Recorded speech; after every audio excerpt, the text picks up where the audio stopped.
Welcome to the Mike Litton Experience Podcast.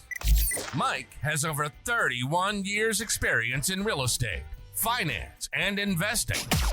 He's passionate about being a father, a teacher, a realtor, an investor, and a leader.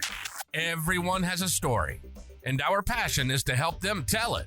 And now, introducing the host of the Mike Litton Experience, Mike Litton.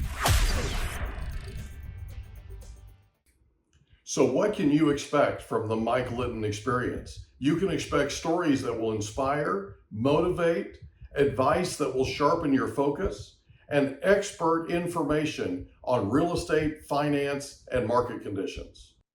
Megan Johnson McCullough, thank you so much for being our guest on the Mike Litton Experience. I'm super excited for our time together. And like we talked about before we hit record, everybody has a story, and our passion is to help them tell it. So with your permission, we're going to start with where you were born, go all the way up to today. And then we want to talk about your recovery center you have in Oceanside. We want to talk about the fitness business that you have. We want to talk about your app that you have, FitPace, right? We want to talk about, and also you have 11 books that you've written, you know, that kind of thing. So we want to talk about a lot of that stuff and get into kind of the meat and potatoes of like addiction and also, you know, working out and taking care of yourself. And, you know, we even talked about exercise addiction before we hit record. So thank you so much for being here. Thank you so much for having me. So where were you born? I was born at Tri-City Hospital in Vista, California. I know that. So I'm a local girl. So you're a native. I am a native. That's cool. So growing up in Oceanside or in Vista? I lived in Vista, but I went to Oceanside schools because, well, both my parents were teachers. My mom was a teacher in Vista Unified and my dad in Oceanside Unified. So we went to schools according to who could give us a ride. So. Oh, gotcha. Okay. Yeah. There you go. Whichever worked, right? Yes. So growing up in Oceanside and Vista, what was your favorite thing about growing up there? Let's see. Well, as soon as from second grade, I started with recreation sports. So I played a lot at Bringle Terrace Park and their rec programs. I was on an all boys basketball team in second grade starting out. Then I played travel soccer, travel basketball. So I think that, you know, just my sports life growing up and playing for the various schools that I went to and just all the, coaches and teammates that I met throughout those years, that some of them have become lifelong friends. Did you have a favorite sport? Basketball. By far? Yeah. And I'm a daddy's girl. So my dad was a basketball coach at El Camino High School in Oceanside for since the school opened. So over 30 years. And he's the winningest coach in California high school history. So the gym's named after him. And I played travel soccer, and I was probably better at soccer than basketball, but in high school, they're the same season. So I had to pick. And of course I picked basketball, which ended up working out, and I got a scholarship to play in college, but more to come on that. But basically, because of my dad's basketball legacy, I chose basketball, even though he was always a boys coach and never coached me. Oh, really? So I graduated from El Camino High School, class of 80. Oh my. Yeah, it's a couple of locals, right? Wow, that's awesome. So growing up, I think I know the answer to this, but growing up, who was the most influential person to you? It was my dad. Your dad. Yeah. Did you have a favorite subject in high school? For school, I actually liked English. I like reading and writing, which probably coincides with why I like writing now. Yeah. Well, you're talented at it. That's obvious, right? So you graduate from El Camino High School. What year? 2004. Oh, so I was 20 years ahead of you. And I'm about to have my 20-year reunion. Yeah, we just had our 40th. We just had our 40th the other day. Crazy. So time flies, right? So you graduate from El Camino High School and you go to college on a basketball scholarship, right? Where'd you go? I went to Metro State in Denver, Colorado. Okay. So I went Division II. I want, obviously you're always like D1, but Yeah. for me, being in the stature that I'm at, for me, I wanted to be a big fish in a small pond. I wanted to play. Yeah. I didn't want to sit the bench. And Yeah. I had gone, I'd been recruited by, San Diego State and bigger schools, even locally. But just when you get to go practice with the team and see what it's like, it was like, I wanted to go somewhere where I would play right away. And that's why I went there. So Metro State's in Denver, Mm-hmm. right? What was your favorite thing about attending college there? Let's see. I didn't like college a whole lot. Oh, really? No, I didn't. That was probably like the darkest time period of my life. But because I tore my ACL and meniscus my freshman year. Oof. So basketball got swooped out from under my feet for a while. Yeah. And, I was very, when you have parents that are teachers and that are a teacher and a coach at the high school you go to, you're a little bit sheltered. And so when I got to college, I was shell shocked. Boys, alcohol, makeup, things that I had never, like, I was so focused in the books and basketball that I was kind of like, when I couldn't play basketball, now it was like open to this whole world of like, what's a social life? And so I made all the mistakes that people make a long time ago in college. So just crammed them all into college. Yeah, just it's all right there. So did you have a favorite subject in college? I mean, just like the general health and nutrition classes that I took. Okay. So when you graduated, did you graduate with a degree in? I actually graduated with a degree in criminal justice. So I wanted to originally be a sports attorney, sports agent.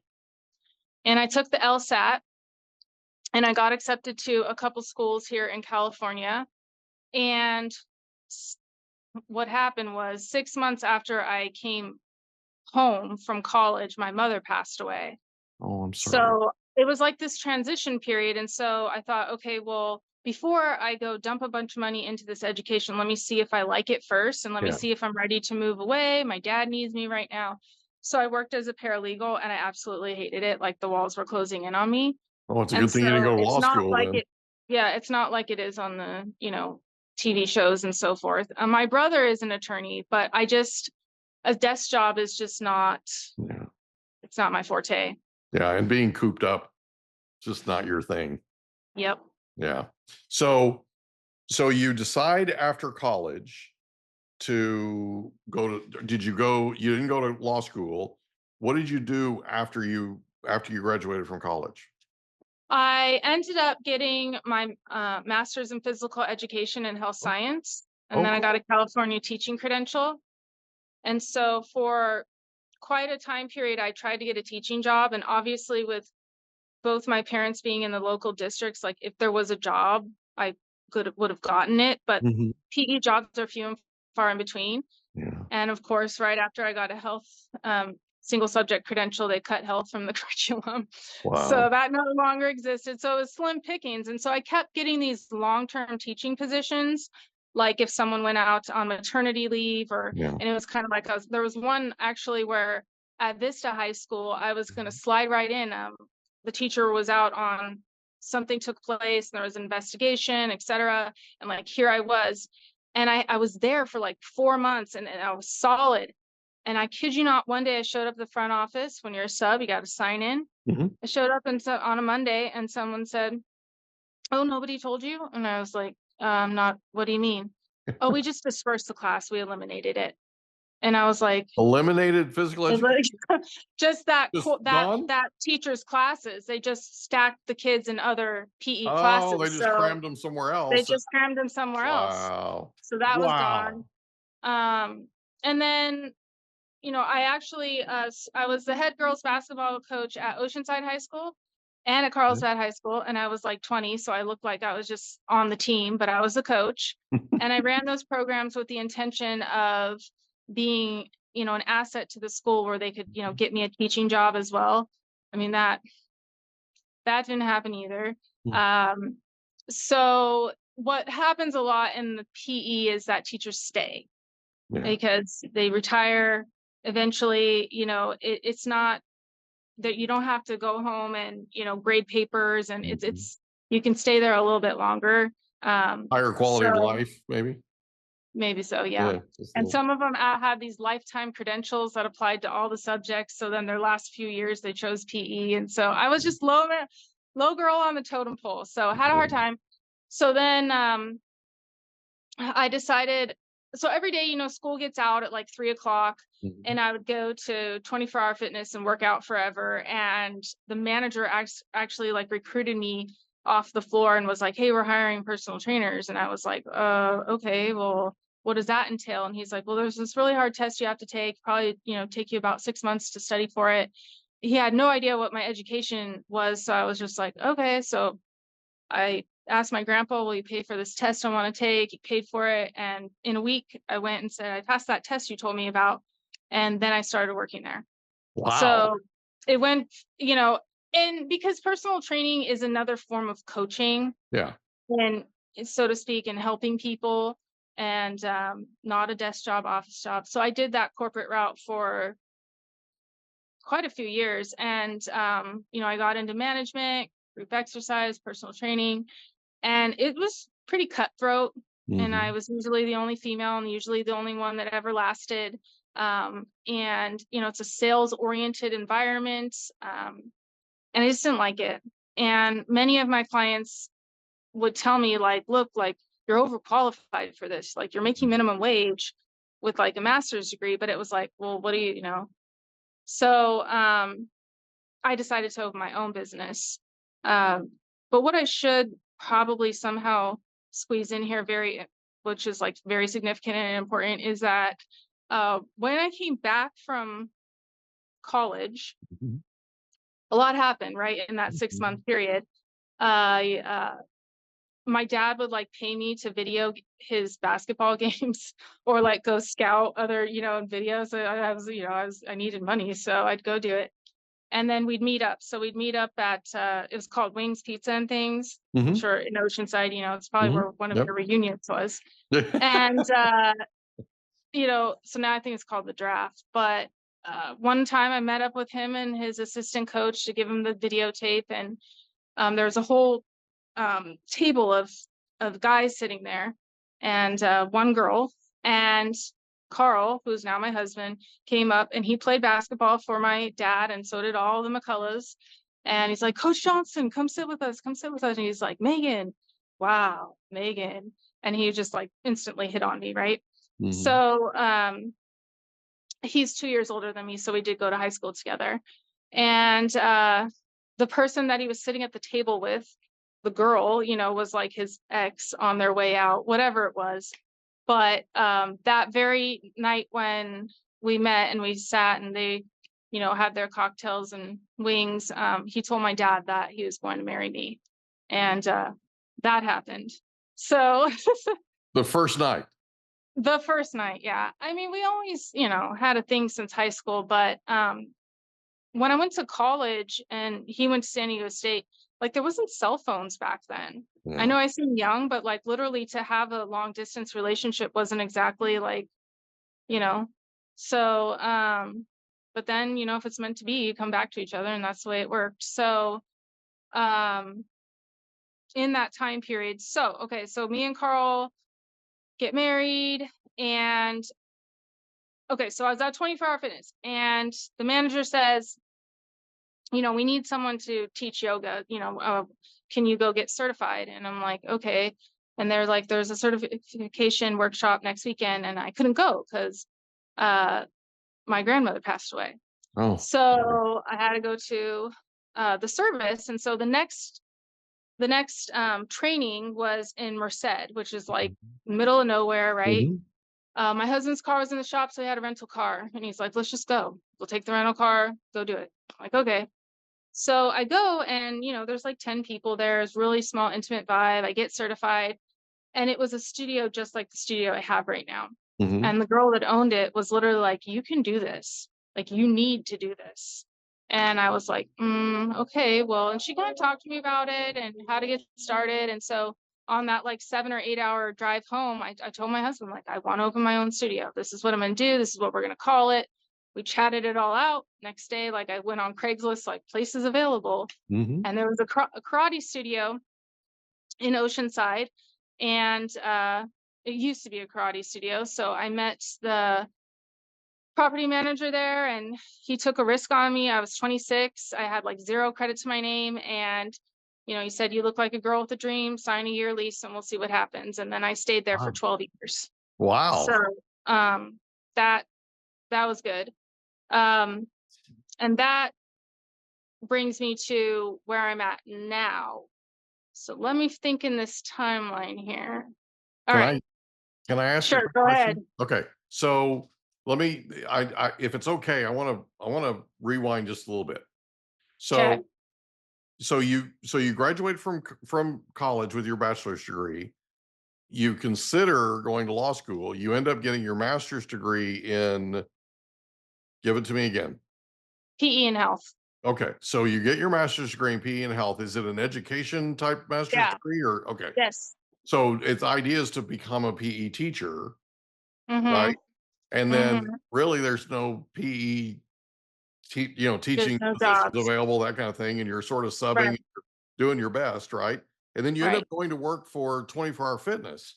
And you mentioned that it as a trainer, and you mentioned that it would take 6 months to get to prepare for this test, and you did it in a week.